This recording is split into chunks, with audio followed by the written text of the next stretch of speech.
Today is day 10, July 10th, 2026, day 10 of 22 push-ups a day for a cause. And that cause is bringing awareness to the epidemic of veteran suicide. If you haven't been with me the last 9 days, let me just catch you up to date here.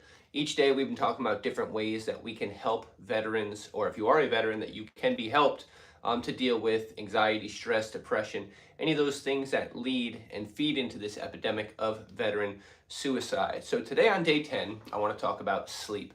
I'm going to cheat a little bit. I could sit here and just rant about the importance of it, but I want to start with an actual search result here. I typed in, does sleep impact, or how does sleep impact mental health? And here's what it said. Getting 7 to 9 hours of restorative sleep regulates your emotions. Remember what we're talking about here, mental health, veterans, military people, everybody could benefit from this, obviously. It lowers stress hormones like cortisol and helps the brain process emotional memories. Conversely, so now you're not getting enough sleep here.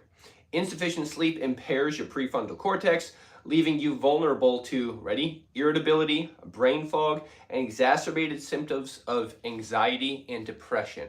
Think about that and think about the stuff that these veterans are dealing with. We've been talking about anxiety, depression, irritability, loneliness, all these mental health issues that these people suffer from because of stuff that they dealt with. Not just any traumatic experiences that they may have dealt with, but also that huge cultural shift of when you leave the military and you're basically being told what to do, when to do it, and you have that camaraderie, you have that group of people, you have your purpose, and then you leave it and things change. So a lot of times when people do that, they start trying to find other things to do. And oftentimes those things lead to less sleep. You're just like, I have freedom now. I can do whatever I want now. All right, now as I'm doing this, it is 10:40 at night. So if you show up on this live, well, if you're in my time zone, it's 10:40 at night. What are you doing up? Go to sleep. All right, well, depending on when you have to be up in the morning. I have to be up fairly early, but I have a lot to get done.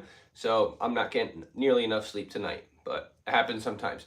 But if you're putting in the work, let's say you're doing all the exercising, you're doing all the things you can to work on your physical and mental health, but you're not getting enough sleep, you are robbing yourself of results. Again, physically and mentally. Again, what I was just talking about before, if you don't get enough sleep, remember, it exacerbates the symptoms of anxiety, depression, all of that stuff. And sleep is one of the things we neglect. If you're on this live right now, there's a good chance you were just doom scrolling through your phone. If that's something you do regularly, how late are you doing it? I teach high school. I used to be a middle school special education teacher back in the day. And I remember the conversations I'd have with kids, and I'd say, what time do you go to bed? And they'd be like, 8 o'clock. And I'd be like, what time do you fall asleep? They'd be like, 2 a.m. I'm like, well, then you go to bed at 2 a.m. All right, if you're sitting in bed doom scrolling, you're not going to bed at that time. You're scrolling on your phone for 3 hours. And when you don't get enough sleep, it has all those negative impacts on your physical and mental health. Imagine you're putting in all this work to work out, you're spending your time in the gym, you're doing all this stuff, and then you're robbing yourself of the results because you're not sleeping. Or if you're a father like me or a mother and you have kids and you find yourself getting irritable with them, you're being impatient, and a lot of it could be because you're just not getting enough sleep. I started delivering newspapers when I was 14 years old. So from like 14 to 30, I was up at 4 a.m. every single day. I know what it's like to suffer from sleep deprivation, all right? I did not sleep nearly enough, and it impacted me in a lot of negative ways. My grades in school, I didn't care. I didn't want to be there. I was tired all the time. I remember my senior year, the last like month of school, all I had in my backpack was a pillow, okay? So I get it. But when we're talking about people who have other mental health issues, people who are struggling after, again, leaving the military and they have all these other things going on, something as simple as getting enough sleep each night can be very beneficial. And hello, I've seen you on here a few times. How you doing tonight? I love when the same people check in. It's awesome. So if you're just jumping on, what I was talking about here was just the importance of sleep and mental health. I need another phone so I can see better. Hello, looking Okinawa, Japan. It's funny you say that. I was watching Cobra Kai last night, so I have Okinawa on the brain here. Okinawa, are you in Okinawa? Is that what I'm hearing here? Oh, I changed my name on YouTube. All right. Whew, sorry, it's hot in here. I have no cooling in my garage. Which is why I should be following my own advice in this video and getting some sleep soon. Because again, as I was talking about, that sleep is so Important. If you're on here right now, I'd love to know if you can back me up on this one. When you don't get enough sleep, do you feel that it impacts your mental health at all, as far as your irritability, your brain fog, your anxiety, your depression, things like that being elevated? Because it does happen.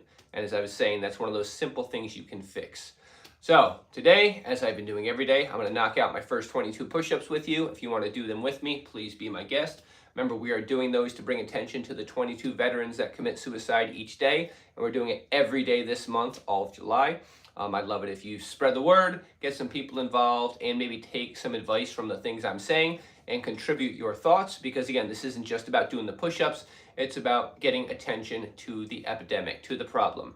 As far as I'm concerned, one veteran committing suicide is one too many. When we have 22 a day doing it, that's a big problem. So join me for the 22 push-ups if you're able to do it right now, and then we can talk for a few more minutes before I get back to work on some woodworking projects that I should not be working on at 11 o'clock at night, but I got to get them done.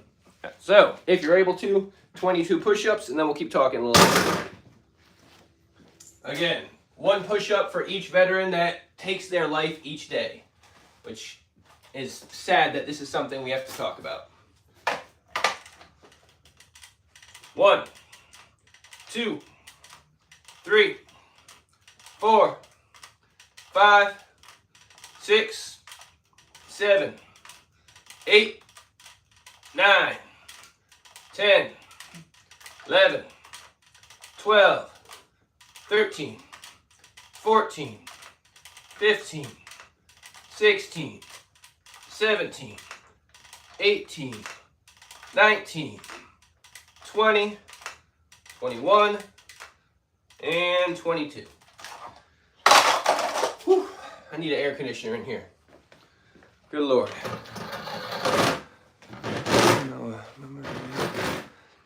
Remember, her name is Paulson. Oh, yes. Oh, now it says his name is Paulson. It said her name is Paulson. Got it.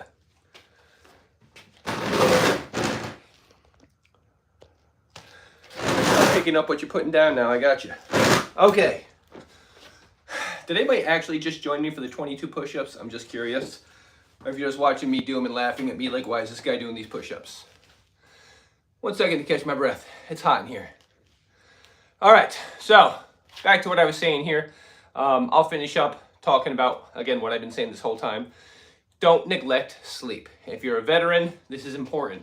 If you have mental health problems, if you're stressed, if you're anxious, if you're depressed, it's one of those simple things you can do that can have a big impact on your mental health and as well as your physical health. The two things go together, and there's plenty of studies that support that show when you're taking care of your body, it affects your brain. So don't neglect it. In fact, they're starting to show that physical exercise is way better for preventing things like Alzheimer's and dementia. It's way better than things like, doing crossword puzzles. It's like, no, doing crossword puzzles, it's not fixing your brain. Exercising, improving blood flow, all that stuff, that improves your health. So hopefully you got something from this. Hopefully you have talked to a veteran. Hopefully you've done something that I've talked about at some point over the last 10 days. If you have, great. I'll be back here tomorrow doing the exact same thing and doing it for the next, 31 days this month? The next 21 days. Again, 22 push-ups a day. Hello. And I'll see you tomorrow. Hope you have a great day. And again, spread the word. Let's do something to help somebody out there.